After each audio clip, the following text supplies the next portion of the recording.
33 కోట్ల మంది దేవతలు ఆకాశంలో నిలబడి స్తోత్రం చేస్తుంటే హిరణ్యకశిపుడు ఆ వెలుతురు చూడలేక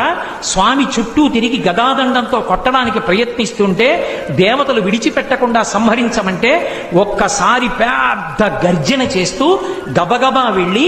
ఆ హిరణ్యకశిపుని యొక్క డొక్కల దగ్గర పట్టుకుని పైకెత్తి కలుగులోకి పారిపోతున్నటువంటి ఎలుకని నాగుపాం పట్టుకుని పడగ పైకెత్తితే ఎలా ఉంటుందో అలా డొక్కల దగ్గర పట్టుకుని పైకెత్తి గడప దగ్గరికి తీసుకొచ్చి ఇంట్లో కాదు బయట కాదు గడప మీద పగలు కాదు రాత్రి కాదు ప్రదోషవేళ ఏ ఇతరమైనటువంటి ప్రదేశమునందు కాకుండా పంచ పైకి తీసి తొడల మీద పెట్టుకుని పంచ కట్టి ఉంటే దిక్కులుంటాయి, పంచ పైకి తీస్తే దిక్కులుండవు. పంచ పైకి తీసి తొడల మీద పెట్టుకుని ఆ ప్రాణమున్నది కాదు ప్రాణము లేనిది కాదు, జంతువు కాదు పావు కాదు, ఆయుధం కాదు వస్త్రం కాదు శస్త్రం కాదు,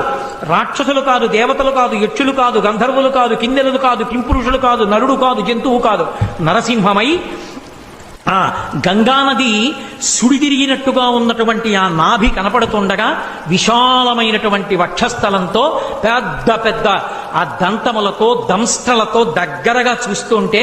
ఆయన ముఖం వంక చూసి మృత్యు ఆసన్నమైందని తెలివి తప్పి తలవాల్చేసినటువంటి హిరణ్యకశిపుణ్ణి తొడల మీద వేసుకొని పెద్దగా పెరిగినటువంటి తన గోళ్ళు ఆ కడుపులోకి దింపి చీల్చి ఆ గోళ్ళని గొడ్డళ్లుగా చేసి వక్షస్థలంలో ఉన్న ఉరప్పంజరపు ఎముకటన్నింటినీ కోసేసి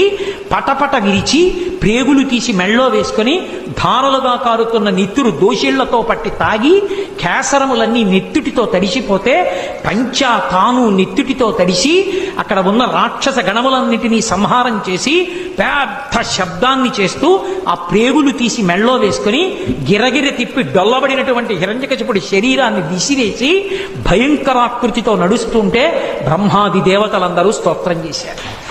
ఏమి నారసింహం, ఏమి అద్భుతం, ఏమి అవతారం! ఇంతమంది స్తోత్రం చేస్తే ఆయన ప్రసన్నుడు కాలేదు. అదే ఉగ్రభావనతో ఊగిపోతున్నాడు ఆయన. 33 కోట్ల మంది దేవతలు ఆకాశంలో నిలబడి